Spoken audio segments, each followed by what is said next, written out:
नमस्कार दोस्तों, स्वागत है आप सभी लोगों का विद्यार्थी कम्युनिटी के आपके अपने यूट्यूब चैनल पर। आज हम देखेंगे प्राचीन भारत के इतिहास से संबंधित कुछ महत्वपूर्ण क्वेश्चन जो आने वाले एग्जाम की दृष्टि से इम्पोर्टेंट हो सकते हैं। तो चलिए बढ़ते हैं हम आगे और हमारा पहला क्वेश्चन है, सिंधु घाटी सभ्यता की खोज किसने की थी? तो आपको मालूम ही होगा किस तो सिंधु इसकी खोज जो है दयाराम साहनी ने की थी। ये भारतीय खोजकर्ता थे। एक्चुअल में जो होते ब्रिटिश पुरातत्वविद जॉन मार्शल को भी जो है इनकी खोज का श्रेय जाता है, जिसकी खोज 1921 से लेकर 1922 ईस्वी में किया गया था। नेक्स्ट क्वेश्चन है हमारा, हड़प्पा सभ्यता किस युग की सभ्यता है? तो हड़प्पा सभ्यता आपकी जो है किस युग की सभ्यता है? कांस्य युगीन सभ्यता है। ठीक, चलिए आगे देखते हैं। सप्त सिंधु का उल्लेख किस वेद में है? तो सप्त सिंधु उल्लेख जो होती है वो आपके ऋग्वेद में इसका उल्लेख आपको मिलता है। आर्य सबसे पहले भारत के किस क्षेत्र में बसे थे? तो जब आर्य आए थे ना, तो उस समय सबसे पहले जो है वो लोग बसे थे आपके पंजाब प्रांत में, क्योंकि यहीं से जो होती है आपके जो होती है और पंचनद नदियां यहाँ से आपके सिंधु आपके झेलम, चेनाब, रावी और सतलज जैसी नदियां आपके यहाँ से निकलती हैं। तो ये लोग जो है सबसे पहले जो है पंजाब क्षेत्र में बसे थे। नेक्स्ट अगर देखते हैं तो अगला क्वेश्चन हमारा, वेदों की संख्या कितनी है? तो वेदों की संख्या आप लोगों को मालूम ही होगा कि जो होती है 4 है। ऋग्वेद, सामवेद, यजुर्वेद और जो है अथर्ववेद, 4 वेद है। ठीक है, आगे है, गायत्री मंत्र का उल्लेख किस वेद में है? तो गायत्री मंत्र का जो उल्लेख है आपका जो है ऋग्वेद में गायत्री मंत्र का उल्लेख आप लोगों को देखने को मिल जाएगा। अगला क्वेश्चन है, देखिए ये सभी क्वेश्चन बहुत ही इंपॉर्टेंट है, वन लाइनर है। मैं आपके नेक्स्ट वीडियो में जो है आपके मल्टीपल क्वेश्चन कराने वाला हूँ। पहले जो होते सिंपल क्वेश्चन देख लेते हैं। सिंपल भले ना है लेकिन बहुत ही आपके इंपॉर्टेंट क्वेश्चन है। ठीक है, उपनिषद किससे संबंधित है? तो आपके उपनिषद जो है वो संबंधित होते हैं आपके वेदांत दर्शन से। ठीक, चलिए नेक्स्ट है हमारा, महाजनपदों की कुल संख्या कितनी थी? तो उस समय महाजनपदों की कुल संख्या कितनी थी? आपके 16 महाजनपद थे, जिसमें से छत्तीसगढ़ जो है वो चेदी महाजनपद के अंतर्गत आता था। तो छत्तीसगढ़ के नामकरण में इनकी महत्वपूर्ण भूमिका रही। ऐसी मान्यता है कि छत्तीसगढ़ से ही छत्तीसगढ़ का नाम छत्तीसगढ़ पड़ा। ठीक, चलिए आगे देखते हैं। मगध साम्राज्य की प्रथम राजधानी कौन थी? तो इसकी प्रथम राजधानी थी आपकी राजगीर, प्रथम राजधानी थी। चलिए नेक्स्ट देखते हैं, महात्मा बुद्ध का जन्म कहाँ हुआ था? तो महात्मा बुद्ध का जो जन्म है वो लुम्बिनी में हुआ था। चलिए, महात्मा गांधी आपके महात्मा बुद्ध आए हैं तो इसके बारे में पूरी जानकारी हम देख लेते हैं। बात करें हम जो है महात्मा बुद्ध के बारे में, महात्मा बुद्ध के बारे में, तो इनका जो बचपन का जो नाम था वो था आपका सिद्धार्थ। क्या नाम था? सिद्धार्थ। और आगे चलकर जो होती है ये आपके क्या हुए? महात्मा बुद्ध हुए। इनका जन्म लुम्बिनी में कब हुआ था? 563 ईस्वी पूर्व में। और इनकी मृत्यु की बात करें तो आपके कहाँ हुआ था? कुशीनगर में इनकी मृत्यु हुई थी 483 ईसा पूर्व में। बात करते हैं इनकी गृह त्याग की, तो इन्होंने जो है 29 वर्ष की उम्र में गृह त्याग कर दिए थे। और 6 वर्ष की जो है कठिन तपस्या के बाद 35 वर्ष की आयु में बोध गया में इन्हें जो है बोध गया में क्या हुई थी? ज्ञान की प्राप्ति हुई थी और यहीं से उन्होंने वह जो है बुद्ध कहलाए। तब अपने जो होते 45 वर्ष में जो होती है 45 वर्ष तक जो है वो शिक्षा देते रहे। जन्म के जो इनकी अगर पालन पोषण की बात करें तो इनकी माता नहीं थी, इनकी महाप्रजापति गौतमी ने इनका क्या किया था? पालन पोषण किया था। महाप्रजापति गौतमी, कई बार एग्जाम में पूछा गया है कि पालन पोषण किसने किया था? तो इन्होंने किया था। इनकी शिक्षाओं की बात करें तो इन्होंने 4 आर्य सत्य दिए थे। कौन कौन सा 4 आर्य सत्य दिए थे? देख लेते हैं आर्य सत्य।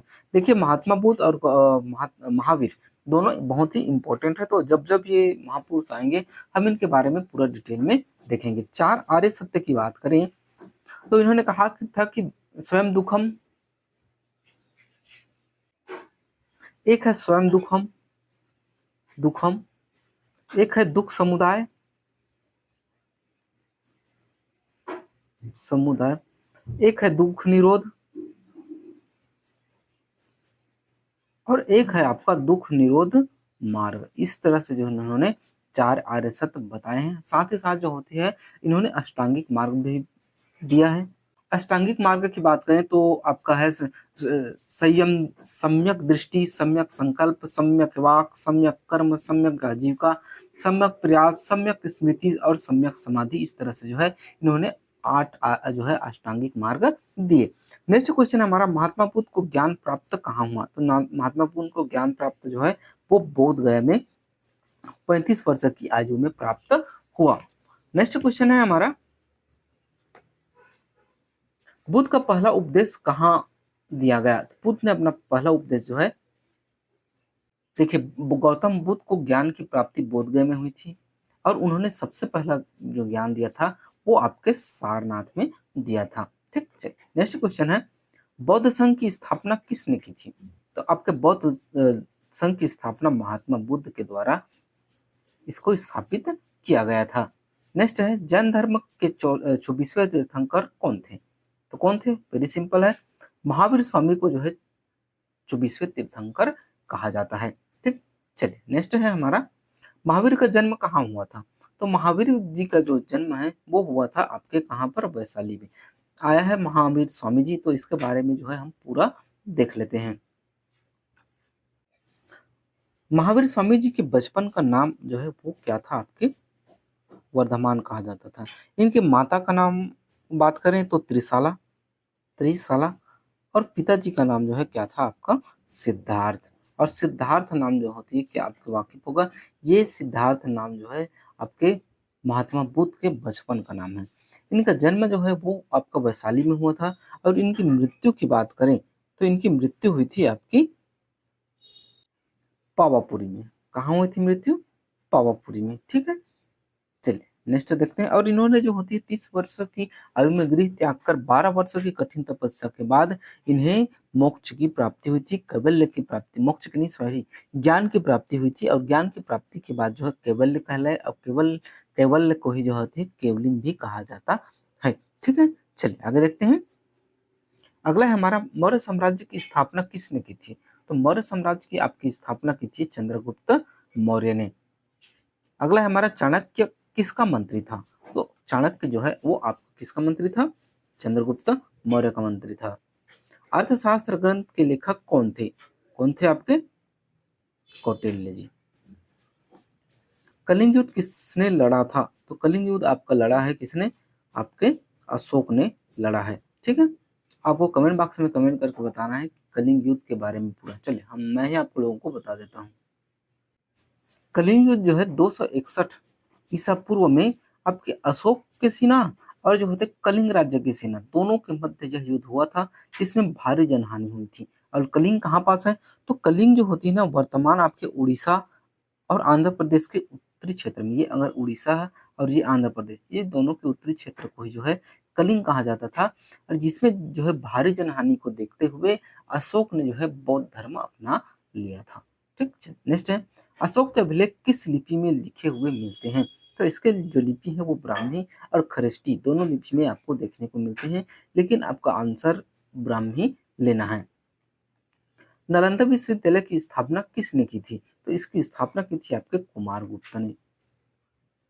और कब की थी? तो इनकी स्थापना जो है 427 ईसा पूर्व में किसने की थी? आपके कुमारगुप्त ने। ठीक, चलिए नेक्स्ट है हमारा, सॉरी क्वेश्चन, हाँ, गुप्त वंश का संस्थापक कौन था? गुप्त वंश का संस्थापक आपका चंद्रगुप्त प्रथम था। अगला है हमारा, गुप्त काल को किस नाम से जाना जाता है? तो गुप्त काल को आपके स्वर्ण युग के नाम से जाना जाता है। क्यों?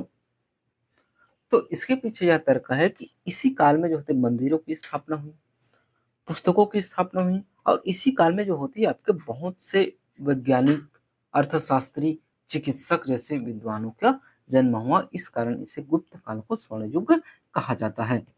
अगला है, हर्षचरित किसने लिखा था? तो हर्षचरित आपका जो है बाण भट्ट ने लिखा था। अगला है हमारा, हर्षगुप्त की राजधानी कहाँ थी? तो कन्नौज जो थी वो हर्षगुप्त की राजधानी रही। आगे देखते हैं, अभिज्ञान शकुंतलम किसकी रचना है? तो ये आपके कालिदास की रचना है। कालिदास की अन्य रचनाओं की बात करें, इनकी अन्य प्रमुख रचनाओं में है, ये तो हो गया अभिज्ञान शकुंतलम, एक है विक्रमोर्वशीयम, इसे जो है विक्रम उर्वशीयम जो है पढ़ा जाता है। एक है मालविकाग्निमित्रम, एक है आपका दो महाकाव्य, एक है रघुवंशम।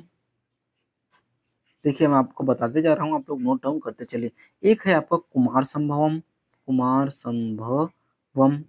एक है आपका जो है दो खंड, और एक है जो आपका मेघदूत, जिसकी रचना आपके छत्तीसगढ़ में की गई थी। और एक है आपका जो है ऋतु संहार। ठीक है, तो इस तरीके से 8 9 जो होती है इसकी रचना है, जिसे याद करना बहुत ही इंपॉर्टेंट है। मेघदूत के रचयिता कौन है? तो मेघदूत के आपके रचयिता कौन है? कालिदास जी हैं। और स्थान पूछे तो छत्तीसगढ़। इल्तुतमिश से पहले दिल्ली पर किसने शासन किया? तो इल्तुतमिश से पहले आपके दिल्ली पर किसने शासन किया? कुतुबुद्दीन ऐबक ने। और कुतुबुद्दीन ऐबक को जो है वो आपका दिल्ली सल्तनत का मुख्य संस्थापक कहा जाता है, क्योंकि इल्तुतमिश जो थे वो कुतुबुद्दीन ऐबक के दामाद थे, अब भतीजे भी थे। ठीक, अजंता की गुफाएं किस धर्म से संबंधित है? तो इसकी गुफाएं आपके बौद्ध धर्म से संबंधित हैं। बुद्ध चरित ग्रंथ की लेखक कौन है? तो बुद्ध चरित ग्रंथ के लेखक आपके अश्वघोष जी हैं।